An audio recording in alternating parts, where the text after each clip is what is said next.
વડોદરાના મુજમહુડા પાસે વડોદરા મહાનગરપાલિકાનું કચરાના ડમ્પરની અચાનક બ્રેક ફેલ થતા અકસ્માત સર્જાયો હતો।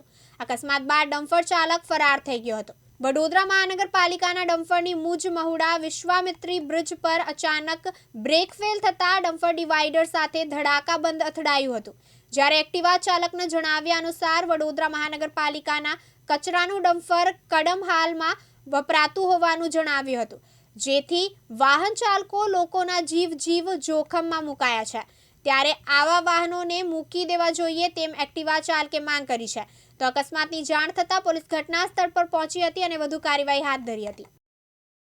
જો વારંવાર તમે ડમ્પર બનાવ જોઈ શકો છો, કોર્પોરેશનમાં કેટલા બધી ગાડીઓ લોકોના ડમ્પરથી મૃત્યુ થાય છે। નિર્દોષ માણસ મરી જાય, નિર્દોષ, જેને કોઈ એ જ નથી, નિર્દોષ માણસ ચાલતા જતા રોડ। હવે આ તો ચાલુ રોડ છે, બાજુ નિયર બાય વિદ્યાકુંજ સ્કૂલ છે, જસ્ટ 5 મિનિટમાં હમણાં સ્કૂલ છૂટી છે।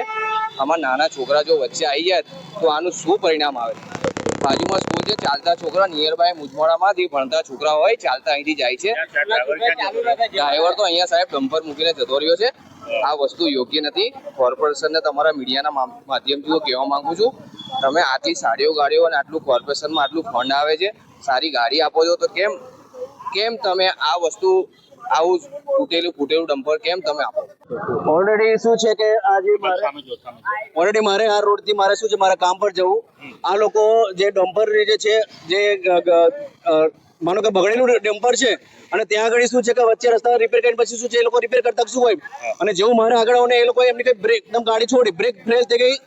હવે એ જગ્યાએ મારે અહીંયાથી આવું અને મારી ગાડી બિલકુલ બચી ગયું। એ જે એમણે શું સીધી પછી ગાડી આ બાજુ વાળી, જો એ બાજુ વાળી હતી એ બાજુ પણ સીધું આ બાજુ, પણ હું ત્યાં આગળ જતા બચી ગયો। હવે મારું કહેવું શું છે, કોર્પોરેશનની એક જ વસ્તુ છે કે જો તમે આજે નાગરિકની આવી રીતે તમારી આ જે ગાડીઓ તમે આવી રીતે જે કોન્ટ્રાક્ટ તમે સોંપો છો, એ કોન્ટ્રાક્ટ વાળાને તમે શું છે કે તમે આવી રીતે ઇનકમ્પ્લીટ ગાડી તમે આપશો તો નાગરિકોની સુરક્ષા શું? આજે નાગરિકો કોણ એની અંદર?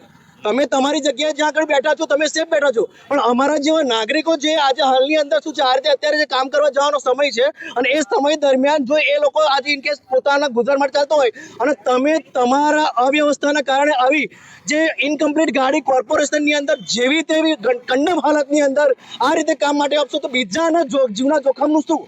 એક બાજુ એવું ચાલે છે કે કદમ ગાડીઓ બાજુ મૂકી દેવાની, જ્યારે આ ગાડીઓ આવી વાપરે છે તો કેટલું જોખમ છે? પૂરેપૂરું જોખમ। જ્યારે તમને શું છે કે ઓલરેડી વ્યવસ્થા પૂરી પાડવામાં આવી છે, ગવર્મેન્ટ દ્વારા તમને શું છે ફાળવણી કરવામાં આવી છે સારી ગાડીઓ તમને, તો બી તમે કયા હિસાબે તમે આવી કંડમ ગાડી યુઝ કરીને નાગરિકોને જીવ જોખમ મૂકો છો?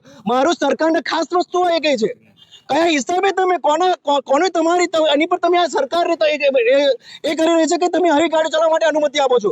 કોર્પોરેશનના હું તો અધિકારીઓને કહું છું કે તમને આ રીતે પરમિશન આપવાનો અધિકાર તમને કોણે આપ્યો કે જીવના જોખમની અંદર માણસો નાગરિકોને તમે જીવ જોખમ લો છો? મારો બિલકુલ આબાદ બચાવ થયો। મારો આજે ઇનકેસ બચાવ મારો ઈશ્વર દ્વારા, મારા પરમેશ્વર દ્વારા મારો બચાવ થયો છે।